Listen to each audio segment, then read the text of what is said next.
அனைவருக்கும் வணக்கம். இந்த பாரத திருநாட்டில் தேசிய மூவர்ண கொடி பட்டு ஒளி வீசுகிற ஒவ்வொரு ஆண்டும் ஜனவரி 26ஆம் தேதி அன்று நாம் எல்லோரும் குடியரசு தினமாக கொண்டாடப்படுகின்றோம். இந்த குடியரசு தின விழா ஏன் கொண்டாடப்படுகின்றோம் அப்படின்னு கேட்டா 1946ஆம் ஆண்டில் ஆகஸ்ட் 12ஆம் தேதி நம்மளுடைய டாக்டர் அம்பேத்கர் அவர்கள் வரைவு குழு ஒன்று உருவாக்கப்பட்டார்.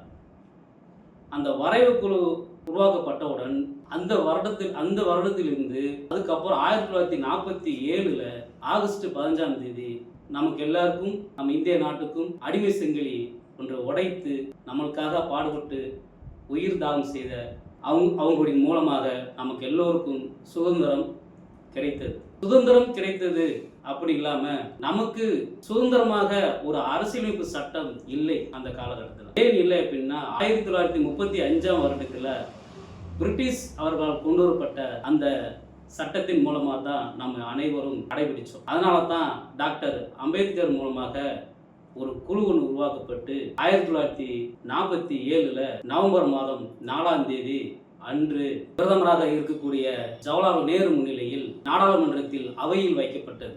அப்பொழுது அந்த நாடாளுமன்றத்தில் இந்த அரசியலமைப்பு சட்டம் இறையாண்மைக்கு கொண்டு வரணும் என்பதற்காக விவாதம் ஏற்பட்டது. அந்த விவாதம் ரொம்ப கடுமையாக ஏற்பட்டது. அதற்கு பிறகு மறுபடியும் டாக்டர் அம்பேத்கரிடம் இந்த அரசியலமைப்பு சட்டம் நீங்க தெளிவாக கொண்டு வரணும் அப்படின்னு சொல்லி மறுபடியும் அனுப்புனாங்க. அதுக்கப்புறம் தான் 2 வருடம் 11 மாதம் 18 நாள் அந்த அரசியலமைப்பு சட்டம் எழுதி கொண்டு வரப்பட்டது. அந்த அரசியலமைப்பு சட்டம் ஹிந்தி மொழியிலும் ஆங்கில மொழியிலும் டாக்டர் அம்பேத்கரால் எழுதி உருவாக்கப்பட்டது. அதன் பிறகு 1950 ஜனவரி 24ஆம் ஆண்டு 308 நாடாளுமன்ற உறுப்பினர் அவர்களின் ஒத்துழைப்புடன் இந்திய அரசியலமைப்பு சட்டம் நாடாளுமன்றத்தில் அவையில் வைக்கப்பட்டது. அப்பொழுதுதான் ஜவஹர்லால் நேரு முன்னிலையில் பரிசீலிக்கப்பட்டது. அதன் பிறகு 2 நாள் கழித்து 1950 ஜனவரி 26ஆம் ஆண்டு நமக்கெல்லாம் இந்திய நாட்டில் வாழ்கின்ற மக்களுக்கெல்லாம் ஒரு சட்டம் இயற்றப்பட வேண்டும் என்பதற்காக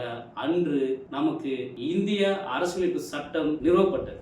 இந்த இந்திய அரசியலமைப்பு சட்டம் அன்றைய ஜனாதிபதி ராஜேந்திர பிரசாத் அவர்களால் கொடியேற்றப்பட்டது. அதன் பின்பு பள்ளியிலும் கல்லூரியிலும் மற்றும் அரசு அலுவலகத்திலும் அனைத்து இடத்திலும் இந்த குடியரசு தின விழாவாக கொண்டாடப்பட்டது. 140 கோடி மக்களுக்கும் மற்றும் திருச்சுழி கிழக்கு மண்டலத்தில் வாழ்கின்ற என்னுடைய 77வது குடியரசு தின வாழ்த்துக்களை திருச்சுழி கிழக்கு மண்டல பொதுச் செயலாளர் ஆகிய நான் அனைவருக்கும் என்னுடைய குடியரசு தின வாழ்த்துக்களை தெரிவித்துக் கொள்கிறேன்.